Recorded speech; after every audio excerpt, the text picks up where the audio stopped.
convido para lermos a palavra de Deus para o nosso enlevo espiritual, o texto que se encontra na segunda carta do apóstolo Pedro, no capítulo 2, a partir do versículo 1, onde nos diz: E também houve entre o povo falsos profetas, como entre vós haverá também falsos doutores, que introduzirão encobertamente heresias de perdição, e negarão o Senhor que os resgatou, trazendo sobre si mesmos repentina perdição.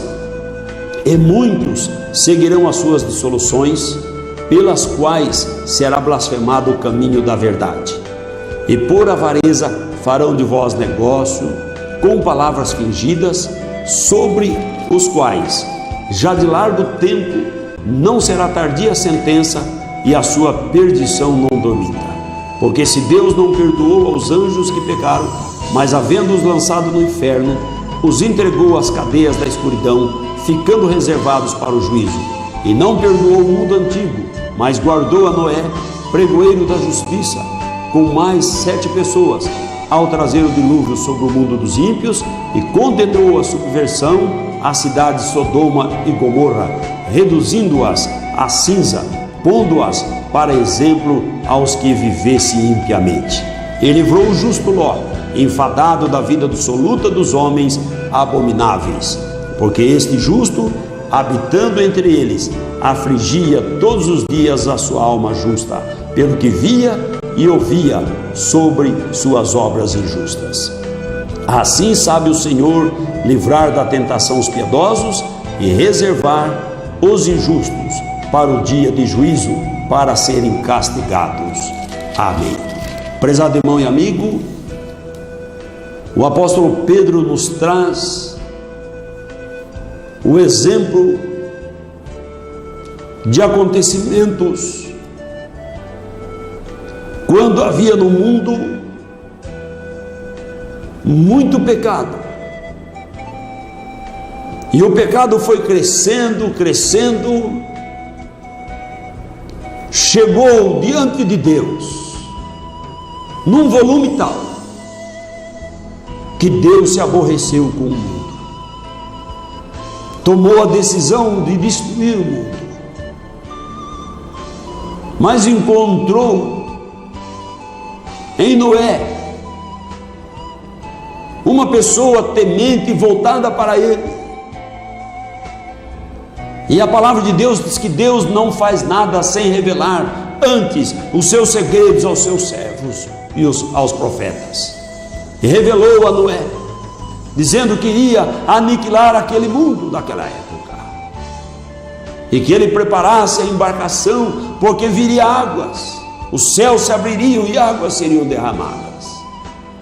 E Noé, por muito tempo, foi construindo e foi pregando e foi convidando e foi falando. Mas o Senhor Jesus Cristo mesmo lembrou de que naqueles dias o povo estava preocupado em casar, em se dar em casamento, preocupado em comprar, preocupado em vender, preocupado em folgar, preocupado com festas, preocupado com a materialidade da vida. E ninguém quis ouvir o anunciar do homem de Deus. E então entrou Noé e mais 7 pessoas para a arca, fechou a porta, e o anjo do Senhor também trancou pelo lado de fora. Porque diz a palavra que os céus começaram a derramar água, e o povo começou a bater, a gritar, a pedir: Noé, Noé, abra-nos. Mas ele não podia abrir mais. E também diz a palavra do Senhor que Deus não suportou mais o pecado de Sodoma e Gomorra, porque era tanta perversão, tanta inversão da natureza, que o Senhor chegou a um limite. Mas havia naquele lugar um homem temente a Deus, que se chamava Ló. Diz que a sua alma justa afligia todo dia. Cansado ele estava de ver tanto pecado, tanto descaso, e o povo com tanta promiscuidade e tanta lascívia, adultério, fornicação e muito mais, o próprio pecado de sodomia em si mesmo. E diz a palavra do Senhor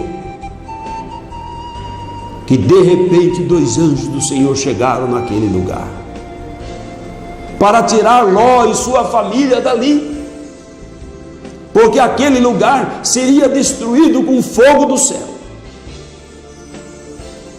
E diz que eles demoraram um pouco, e os anjos tomaram pela mão e chamaram para que ele se apressasse para sair, porque o juízo estava chegando.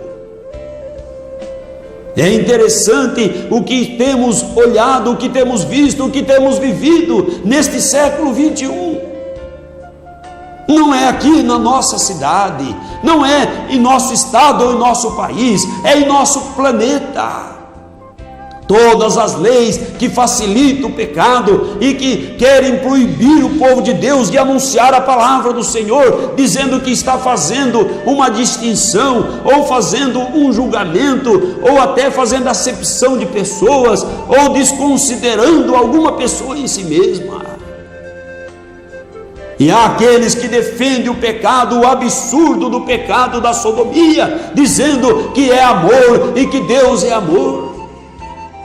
Pecado não é amor, pecado é falta de amor, pecado não vem de Deus, pecado faz divisão entre Deus e o homem, ou entre o homem que está no pecado e o Deus que vive fora do pecado. Mas até as leis em nosso país e outros países vai permitindo as uniões que contrariam a natureza e contrariam as sagradas escrituras. E alguém diz: isso é questão de escolha. Tudo é questão de escolha, irmão. Tudo é questão de escolha, amigo. Todos nascemos dotados por Deus da capacidade de escolher e do livre-arbítrio. O homem escolhe se quer ir para a esquerda ou ir para a direita. Ele escolhe se quer servir a Deus ou servir o mundo. Ele escolhe se ele quer se dedicar ao reino espiritual ou ele quer se dedicar ao reino material. Ele escolhe se ele quer negar o mundo e abraçar Jesus, ou se ele quer negar Jesus e abraçar o mundo. A única coisa é que Deus não permite é que o homem esteja no meio termo, dizendo: eu amo a Deus, eu creio em Deus, mas eu vou fazer segundo o costume do mundo, porque é a cultura, porque é a tradição, porque é o costume, porque a sociedade faz assim. Deus não tem nada com o costume do mundo, nem com a tradição, nem com a cultura, nem com a sociedade. Deus tem compromisso com a sua palavra, e quem tem compromisso com a palavra de Deus, tem compromisso com Deus, e aqueles que têm compromisso com Deus, desses Deus cuida a cada dia. Louvado seja Deus. Tanto que cuida, que ele morreu, ressuscitou para dar a vida, que hoje ele manifesta sendo o Espírito Consolador, o Espírito Santo, para presente na vida da igreja, orientá-la na obediência da palavra, para guardar a palavra, porque haverá grande corrupção no mundo, como temos contemplado, e é tanta corrupção que tem se tornado natural para o homem encara com naturalidade a corrupção dos últimos dias, os maus costumes, a imoralidade que campeia por todo canto, tem colhido as pessoas de uma forma tal que o mundo acha que tudo é normal. Não era normal nos dias de Ló, não era normal nos dias de Noé. É normal para muitas pessoas hoje, mas aquilo que não se conforma com a palavra de Deus, sobre essas pessoas ou essa situação vem o juízo de Deus. A palavra do Senhor diz assim, que no passado também houve falsos profetas, porque hoje há tantos falsos profetas, há tantas pessoas pregando mentiras, há tantas pessoas enganando o povo. Há aqueles que dizem que perdoa o seu pecado se você confessar. A palavra de Deus não autoriza a homem nenhum perdoar pecado, só Deus perdoa pecado. Há aqueles que dizem que você pode morrer e que você vai voltar, mas a palavra de Deus não diz que isso é possível. Diz que o homem está entregue ao esquecimento, não lembra mais a sua casa onde era, não sabe mais o seu endereço, e depois da morte vem o juízo. Mas os falsos doutores, falsos mestres, falsos profetas estão por aí, por todo lugar. Há aqueles que dizem: você pode entregar o seu coração para Jesus, porque Jesus só quer o coração, e você pode viver segundo a cultura, a tradição do mundo, os costumes do mundo. Você não precisa modificar nada na sua vida. Mas a palavra de Deus diz que o homem morre para o mundo. João nos escreve assim: não ameis o mundo, nem o que no mundo há, porque quem ama o mundo, o amor do Pai não está nele. E o mundo passa com os seus desejos, com as suas concupiscências, mas aquele que crê no Senhor permanece para sempre, eternamente. Louvado o nome do Senhor Jesus. Então, aqui diz a palavra do Senhor que introduziram encobertamente heresias de perdição, dogmas, ensinos que torce as Escrituras, dizendo isso não precisa, era para o tempo dos apóstolos. Outros dizem assim: não, há uma dualidade na divindade, outros há uma trindade na divindade, e cada um vai dizendo alguma coisa, mas é tempo de clamar. Aquele que é honesto para com Deus, eu não estou falando para você vir para cá ou ir para lá, mas eu estou falando de você ir para os pés do Senhor Jesus Cristo, que tem prometido a revelação da sua palavra, tem prometido o Espírito Santo para guiar em toda a verdade. Alguém que diz que recebe o Espírito Santo fica mais devoto de um ídolo. Esse Espírito não é o de Deus, porque o Espírito de Deus guia na palavra, e a palavra condena os ídolos. Como conhecer falsos doutores? Como conhecer espíritos enganadores? Só mesmo olhando para o Senhor através da palavra. Todo espírito que não se conforma com a palavra não é o Espírito que deu a palavra. O Espírito Santo, que através dos apóstolos, através dos profetas, nos legou esta palavra tão santa, poderosa, e que se cumpre a cada dia, e que nada cai, nada muda. Esse mesmo Espírito é o que guia a igreja, e por isso revela, dá o entendimento da sua palavra. Eu me lembro de um irmão já idoso, com 78 anos. Ele dizia: eu estou feliz, porque agora eu legalizei meu documento. Por tanto tempo eu fiquei sem saber o nome da minha família, sem saber o nome do meu Deus, sem ter recebido a invocação do nome do Senhor Jesus.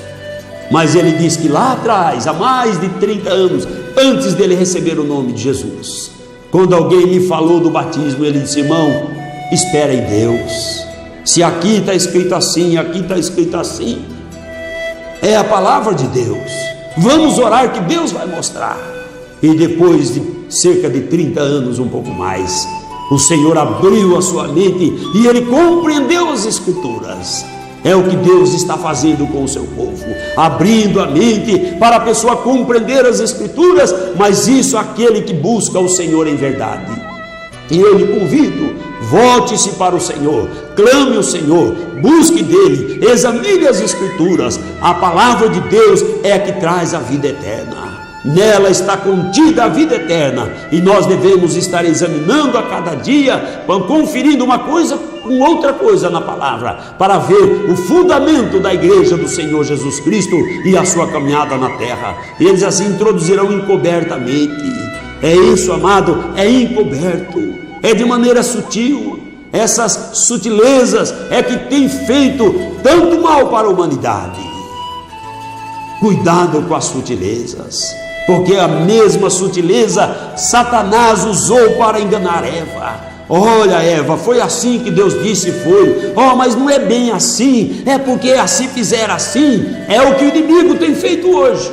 Ele não está interessado em pendurar a mim, ou a ti, ou qualquer cristão em poste para iluminar a cidade, não. Ele está interessado com sutilezas, com meia-verdade, que é muito perigoso, porque a meia-verdade se torna pior do que a mentira, porque a mentira o povo conhece logo, mas a meia-verdade que vem sutil, que vem enganando e que vem tirando o povo para colocar na metade do caminho, vai colocar o povo na perdição, se não enxergar a luz e obedecer a palavra do Senhor Jesus Cristo. Ninguém pode ficar no meio do caminho na meia-verdade, mas eles assim introduzirão encobertamente. Com meia-verdade colocarão a mentira, heresias de perdição, e negarão o Senhor que os resgatou. Nega aquele que o resgatou lá no Calvário. nega como Deus. Ele é o Salvador, Deus é o Pai. Nega que Jesus é o único e verdadeiro Deus, negando o Senhor que os resgatou, trazendo sobre si mesmo repentina perdição. E eles muitos seguirão as suas dissoluções. E eu não me maravilho disso, do que eu vejo, porque a palavra de Deus nos diz aqui. Talvez você que me assiste possa ter pensado, mas lá tem muita gente. E que tem muita gente? Aqueles assim, muitos seguirão as suas dissoluções. É muito, é onde tem muita gente mesmo. É aí que o Senhor está falando que está cheio de dissolução. E eles assim, pelos quais blasfemarão o caminho da verdade. Aqueles que estão na meia verdade, blasfemam o caminho da verdade, zombam do povo de Deus, diz que o povo é fanático, diz que não precisa disso, não precisa daquilo, diz que nós estamos ficando loucos e por aí vai. Mas aqui a palavra se cumpre de novo. E ele diz assim, por avareza. Quanta pessoa hoje, falso profeta, mesquinho, mercenário, daquele que lameia água com os pés e dá por rebanho e beber, cumprindo a palavra de Deus, estão por avareza fazendo negócio com o povo de Deus, vendendo até igrejas, vendendo templos e vendendo como se vende alguma propriedade rural. Vende o templo e vende com o povo, tudo passa para o outro e as notícias vão correndo. Outro dia alguém disse, olha, fulano vendeu um ministério por R$1 milhão. Por quê? Para a palavra cumprir. Por avareza farão de vós negócio com palavras fingidas. Palavras fingidas. E o povo muitas vezes se engana com fingimento. Eu te amo, irmão. Olha para o irmão do lado, eu te amo. Olha para o outro, eu te amo. Abraça o irmão. Você ama o irmão? Então examina a palavra com ele. Você ama o irmão? Ora para Deus dar a revelação da palavra. Você ama o irmão? Fala a verdade para ele. Esse é o amor. O amor é aquele que fala a verdade. E ele diz assim, que a sentença já vem. De muito tempo, de largo tempo, não será tardia a sentença e a perdição não dormita ou não cochila. No tempo ela virá. Ele diz assim que Deus não poupou nem os anjos, nem o mundo passado, porque Deus vai poupar o mundo de hoje. Deus nunca tolerou o pecado, por que vai tolerar hoje? Deus nunca abraçou o pecado, nunca comungou, nunca se contaminou com o pecado, porque hoje Ele vai fazer assim? Ele nunca o fará, porque Ele é Deus, a sua natureza é natureza de santidade.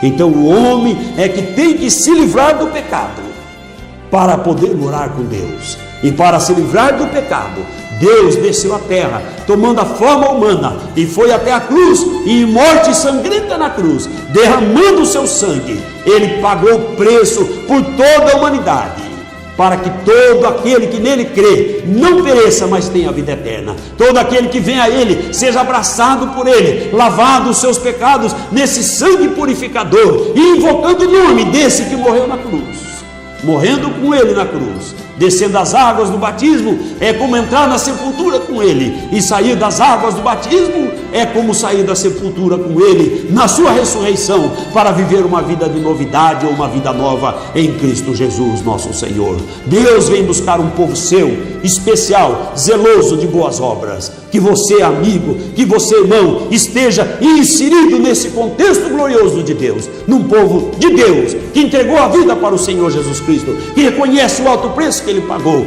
e que ama o Senhor Jesus Cristo sobre todas as coisas, para obedecer a sua palavra. Seja do Senhor Jesus Cristo, não seja de A, de B ou de C, mas seja de Jesus. Deus tem para si um povo seu, zeloso em examinar a palavra, cuidadoso em obedecer a palavra e não torcer as escrituras, zeloso e especial. Especial é melhor que bom. Talvez você tenha ouvido tantas vezes, fulano saiu da denominação A e foi para B, lá também é bom. Saiu da B e foi para C, lá também é bom. E saiu da denominação não sei o que, foi para outro, lá também é bom. Todo lugar é bom, meu irmão, todo lugar é bom. Mas Deus tem um povo que não é um povo bom nessa categoria, é um povo especial, um povo especial. Deus tem para si um povo especial, um povo daquele que se destaca, que não é aqueles que são bons, não, são aqueles que pertencem ao Senhor Jesus Cristo e se tornam especiais por isso, porque carregam o nome do Senhor Jesus Cristo na sua vida. Que Jesus lhe abençoe e lhe dê dessa graça e desse poder bendito, e que o nome do Senhor Jesus Cristo esteja sobre a sua vida também.